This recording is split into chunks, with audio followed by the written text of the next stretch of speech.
the conference for the formation of a regional religious system in Greater China formally begins today. I want to explain a little bit why we have this kind of a conference, right? What kind of a journey which brings us to today's conference, right? So idea actually comes first couple of years ago when Daoqin and Karl Revik and I, three of us, tried to write a grant proposal for NSF, right? So the idea of a regional religious system came up, right? We didn't get a grant, but that's okay. And we tried to develop the idea. The key process is that we can develop from this idea. So after this, we present this idea at the AAS meeting in 2010. I think Shuming's here, right? So Shuming organized a panel at AAS and invited us to join. I think George Hong and also Feng Gaoyang also in the same panel. So at that time, we just announced this idea. At that time, I think I made a joke. I said, don't look at the Wikipedia, because you cannot find this idea, this concept actually in Wikipedia. So after we came back, I thought, why not? We can create a record there. So I asked Ouyang to create one. So today, if you search Wikipedia, you can find an entry actually on regional religious system, right? So, and subsequently, we published a paper in 2013, and that's the paper basically elaborate the idea of regional religious system. It published in a volume about Chinese history from geographical perspective. Right? It's based on a conference paper presented at Little Rock. Peter was there, right? And also wrote an introduction for that book. So, so why right now we want to have this conference? Because in the past 2 years, I've been busy working with two books. So one on a monk called Yin Yuan Longqi, who migrated to Japan in 1654, right? So that book took a long time for me to complete.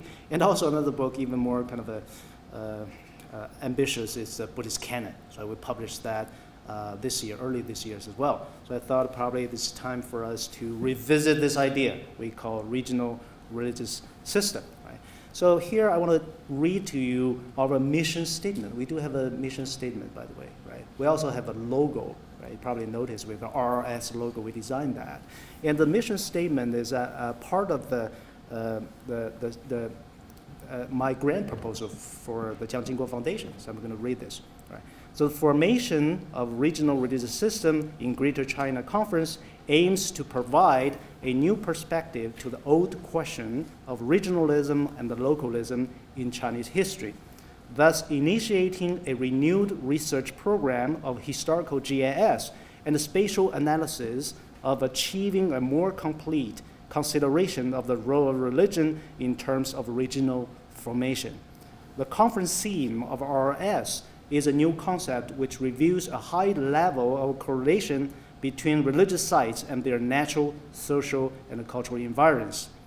The proposed conference will investigate intensively how RRS is possible in Greater China in the past and present by considering the complexity of Chinese religions, Chinese culture, society, and economy.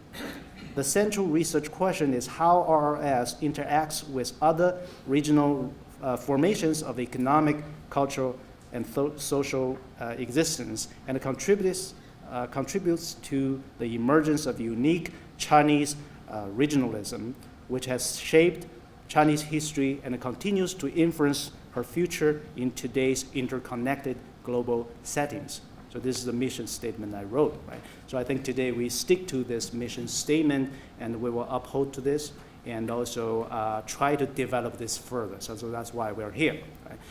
And also, in this ceremony, I want to thank our funding agencies. So we wrote a grant proposal to Jiang Jingguo Foundation. We're very grateful to Jiang Jingguo Foundation throughout the years have provided financial aids to our projects. We applied each time we got funding. And also, in addition to Jiang Jingguo Foundation, I want to thank my friend, Su Wukang, who is a successful businessman in China, who also provided funds for our research, right? So we were together when we were very, very little, right? We were classmates in elementary school, middle school, all the way to college, right? So we were in the same graduate school, but however not in the same same class, right? But however, he's very interested in culture and supported us. Right? And then I want to introduce all the guests here. I know most of you, but probably you don't know each other that well. And I just want to take this opportunity to introduce all of you and acknowledge and thank you for taking your time coming here. Right? So among our distinguished guests, we have Dr. Louis Lancaster, right, coming from UC Berkeley, and the former president of University West, director of ECAI.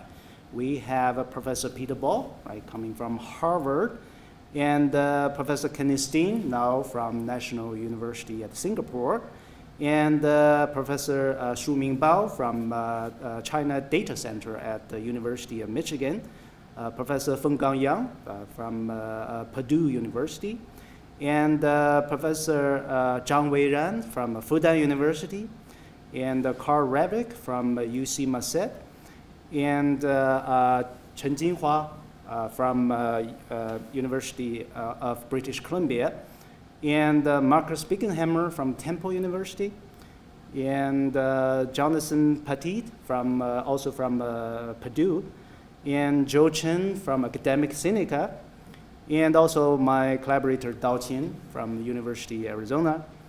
In addition to these guests, we actually have 4 graduate students, young scholars. We always want to involve young scholars in our research. And we have Jason Protas from Stanford University, right now a graduate student, but next semester he's going to take a job at Brown University as assistant professor, right? Congratulations, Jason. And we have Christopher Jensen and from McMaster, right, from Canada, right? And we have Kai Chi Hua, also from UC Masset, right? And next we have Ouyang Nan, who is my student from University of Arizona, right? In addition to these participants, we have 2 observers, right? We have Wenshan Jia, right, from Champlain University in California, and also Grammy Long, right, Professor Long from City University of Hong Kong, right? So we welcome all these guests. But however, I want to mention a few guests who cannot join us for today, right? So we had George Hong, for example, has been listed on the program, and he decided to come present a paper, but at the last minute he has to cancel the trip because he has accepted a job offer to become a chief research officer and associate vice president for academic affairs at Fordham University in New York, right? So he's going to take that job. So the transition is going to be really busy, so he cannot join us. And also Hong Zhenzhou from Dharma Drum College, he cannot join us.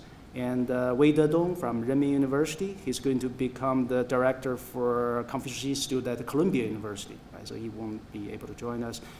During the process, we also invited Vincent Goussat from Paris and Ji Ze, for example, right? They have conflicts, so they cannot join us, right? So that's all about the conference. Right now, you know why you're here, right? And next, I want to invite our Dean of College Humanities, Mary Wildner-Bassett, to present a welcoming speech, right? But however, before that, I would like to introduce our Dean, right? It's really a privilege to do this because Mary has been supporting our projects, conference throughout the years, right? So this is the second time actually you speak in my conference, right? 5 years ago, actually, we invited Mary to speak in our Buddhist Canon conference. We had a Canon conference in another resort, and Mary came and present a welcome speech, right? And Mary, let me introduce Mary Wildner-Bassett, right? Earned her BA at the Eastern Illinois University and her MA at the University of Wisconsin, and finally PhD from University Bochum in Germany, right? So I've been to that university, and it's so unique because the whole university built on 1 block of concrete, right? Is that true? Right. Yeah, and after that, and Professor Mary Wildner-Bassett teaching at the various institutions in Germany, and then joined the faculty of the University of Arizona in 1986. Her publications, including improving pragmatic aspects of learners' interlanguage, and many contributions to anthropology and journals on foreign language pedagogy and second language acquisition, applied linguistics, academic leadership, and computer-mediated second language communication. She is presently serving as the Dean of College of Humanities and is also a faculty member of the interdisciplinary PhD program in second language acquisition and teaching, we call SLAT. So Mary enjoys teaching culture and language courses on the undergraduate level, as well as professional development, pedagogy, and applied linguistic theory and application courses on the graduate level, and is developing new courses in health, humanities, and contemplative pedagogies. Right. So now, please join me in welcome Dean Mary Wildner-Bassett. It's wonderful to be able to welcome you all here. I've been fascinated hearing more and more over the now many, many months of planning for this conference. And I learned a lot even yesterday about exactly what we're talking about with regional religious systems. And I appreciate that, and especially how the work with historical GIS and spatial analysis and so on will be contributing to this. This is a new field, new area for my mind, but certainly I'm surrounded by the experts in this, so I thank you all for this. The central research question about RRS, about these regional religious systems, interact with other kinds of development, as you've heard in Jiang's mission statement, as you called it. And this is what I find so fascinating also, the economic, cultural, and social ways that these regional systems and the long, long history of them that you are now uncovering gradually with all of your important work, and how they contribute to the emergence of these ideas that we're just starting to understand in certain ways, from my understanding at least. Certainly I'm just starting to understand them. From all of this, I think you're all engaged today and in these next couple of days in cutting-edge research of these explorations, certainly. I think you know that. Your work over the next couple of days will continue to expand our understandings of Chinese history, Chinese present, and of course China's and the world's future in today's interconnected global village that we talk about so much. We began yesterday with the excellent talks in related areas that have a focus on our work in College of Humanities and East Asian Studies departments. The talks on the past, present, and future of Buddhist studies by Louis Lancaster, thank you, it was delightful. And it spoke to both our undergraduate student levels, our graduate students, and all of us doing research, and all of you doing research on these higher levels. The community talk from the U of A with Peter Boll, Teaching and Learning in a Digital Age, also taught me for the first time about how I could better understand this work in GIS and spatial analysis. And it was delightful, and there was a large crowd, and thank you very much. These talks and all of what we're doing in these last couple of days, as we heard, were sponsored and funded by the College of Humanities, Department of East Asian Studies, and many others. You've heard those from Jiang Wu. And we thank all of you as presenters, sponsors, and all of you who will continue to contribute to this important and emerging field as we go forward. I'd also like to ask you to join me with special thanks for Jiang Wu, Albert Welter, our external relations team, who, among others, developed the logo and have done a lot of work to make this happen for us, our Silk business team, and the many, many staff members who really make all of what we do so possible. So please help me and thank those people.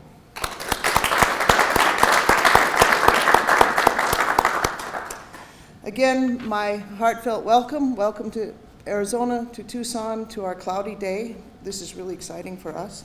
And please do enjoy your time here at the University of Arizona and enjoy each other and the conference and all that you'll be talking about. Thank you.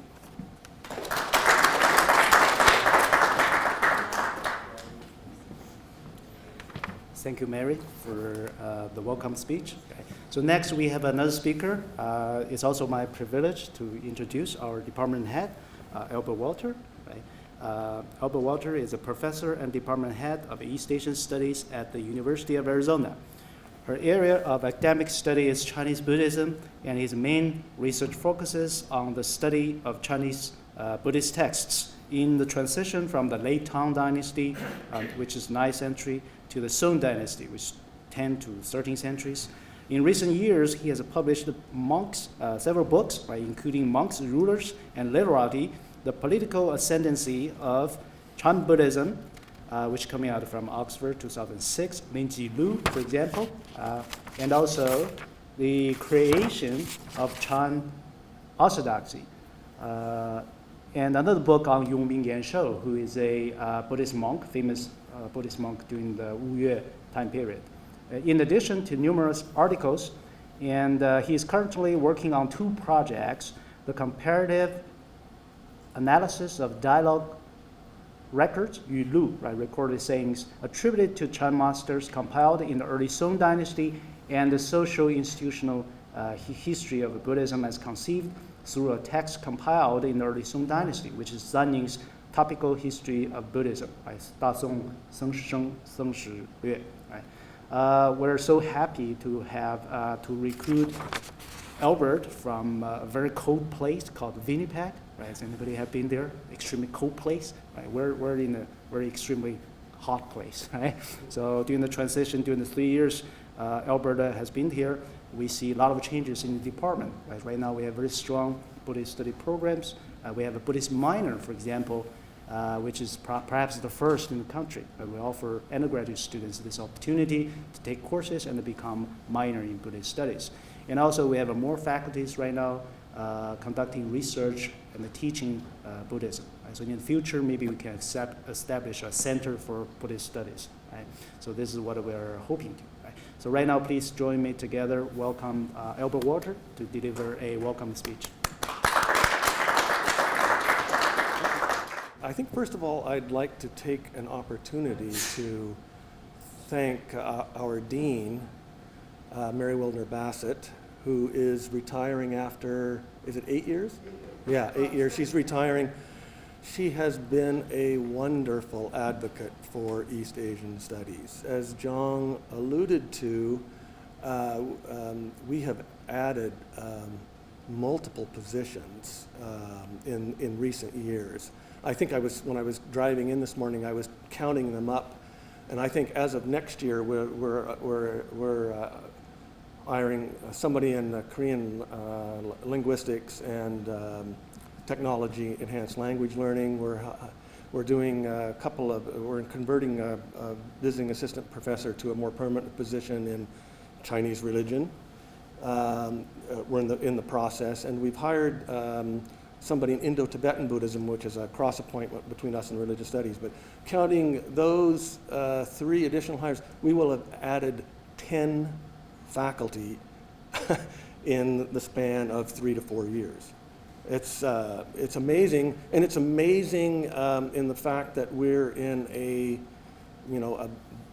budget-constrained environment. Arizona is not well known for its support of public universities these days. Quite frankly, I'm not sure how the administration has done it. Maybe I don't want to know. But I am very grateful for that it has happened. I mean, we are a strong department once again, and I really want to thank Mary for her support. I mean, I don't know what her experience is in terms of administration, but I don't remember taking a course in graduate school that says preparing for university administration. So you kind of get dumped into this, and I like to joke that my only preparation was when I was 16 years old, and I worked in my uncle's farm, and one day he ran out of things to do, and he ushered me into the hog barn and told me to clean it out. And I think that was my preparation for university administration. So I thank Mary for shoveling a little space for us, in doing so. With all of this renewed energy in East Asian studies at the University of Arizona, of course, comes responsibility. We're in a climate where the university doesn't just give us positions and say, okay, go off and do your little thing. They want to see results, and I'm happy to report. Well, 2 things. First of all, our application pool of graduate students this last year was the highest it's ever been in memory, within 20-year memory. through creative budgeting, allocation of resources in the Dean's office, we've been able to add graduate assistantships because, of course, it's one thing to be able to offer people admittance to the graduate program. It's another issue to be able to fund them. So we've worked on that end as well. But I think more importantly, I think in terms of the conference here, you know, in a sense, we're being asked to punch at our new weight, so to speak, you know, to rise up. And I would give great credit to Jiang, who once again has put our department kind of on a bigger map. I mean, that's maybe a poor choice of words at this conference. but I'm very grateful, and I'm hopeful that this is an indication of things to come in the future, because Jiang, of course, always sets the bar very high, and it's something for the rest of us to aspire to. So I want to just end by thanking all of you for being here. I know the weather was very warm yesterday for those of you here we alluded to, so we asked them to turn it down a little bit, and they have gratefully complied. And you know, I know many of you, but many of you I don't know. I'm looking forward to meeting you and engaging with you at the conference. Personally, I have a lot to learn on this subject. I'm a neophyte. You can read it as a rank amateur when it comes to these kinds of things, but I'm encouraged by the fact that this is not just a young person's game, as many of the leaders that we have in this area indicate that you can do this and engage this and be quite successful at it well into your career. And I think I look to that example for myself maybe in the future. Anyway, thank you very much. It's really a pleasure to have you here.